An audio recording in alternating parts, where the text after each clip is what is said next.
கை நிறைய வளையல் போடுங்க அப்படின்னு நான் பல தடவை சொல்லியிருப்பேன், நிறைய தடவை சொல்லியிருக்கேன். என்ன வெளியில பார்க்கக்கூடிய நம்முடைய சப்ஸ்கிரைபர்ஸ், ஃபாலோவர்ஸ் எல்லாருமே எடுத்தவுடனே சொல்லக்கூடிய விஷயம் இதுவாக தான் இருக்கும். ஆமா, நீங்க சொன்ன மாதிரி நான் கை நிறைய வளையல் போட்டிருக்கேன் அப்படின்னு சில பேர் சொல்லுவாங்க.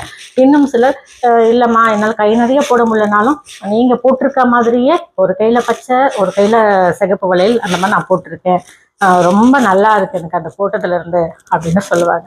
அதாவது இதுக்கு என்ன காரணம் அப்படின்னு சொன்னா, இந்த கண்ணாடி வளையல்கள் அப்படிங்கிறது நம்முடைய மனசோட நம்முடைய உடலோட அமைதியை தரக்கூடிய ஒரு விஷயமாக அமையுது. அதாவது இந்த கண்ணாடி அப்படின்னு சொன்னா இது சந்திரனுக்கு உகந்த விஷயம்.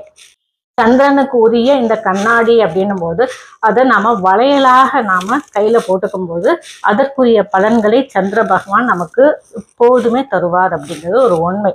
அதனாலதான் பெரியவங்க வாசல்ல கண்ணாடி வைங்க அப்படின்னு சொல்லுவாங்க. அதாவது நம்ம வீட்டுக்குள்ள என்டர் ஆகும்போது வாசல்ல மேல கண்ணாடி இருந்தது அப்படின்னு சொன்னா நம்ம வீட்டுக்கு வரக்கூடியவர்கள் யாராக இருந்தாலும் எல்லாருமே நல்ல எண்ணத்தோட தான் வராங்கன்னு சொல்ல முடியுங்களா? ஒவ்வொருத்தரும் ஒவ்வொரு விதமான எண்ணங்களோட வருவாங்க.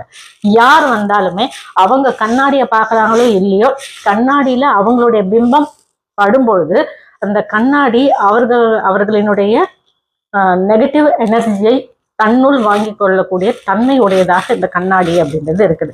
அதனாலதான் நாம கண்ணாடி பார்க்கும்போது நம்ம கிட்ட ஏதாவது நெகட்டிவிட்டி இருந்தாலும் அந்த கண்ணாடி அப்படின்றது அதை தெளிவுபடுத்துது. நமக்கு நம்ம பார்க்கணும், நம்ம ஃபேஸ் வந்து நேற்று நல்லா இருந்தது, இன்னைக்கு இவ்வளோ டல்லா இருக்கு அப்படின்னு நாமளே நினைக்கிறோம். நம்ம இன்னும் கூட நல்லா இருக்கணும் அப்படின்னு நம்ம நினைக்கிறோம். நம்ம மனசு நம்ம சரி பண்ணிக்கணும் அப்படின்னு நமக்கு தோணுது. நம்ம பூஜை அறையில இந்த கண்ணாடி அப்படின்றத வைக்கிறோம். கண்ணாடி வைக்கும்பொழுது நம்ம பூஜைகளும் பல மடங்கு நிறைவாக இருக்கும் அப்படின்றதும் ஒரு விஷயம் இருக்கு. குலதெய்வத்தினுடைய அருள் பரிபூர்ணமா கிடைக்கும் அப்படிங்கிறதும்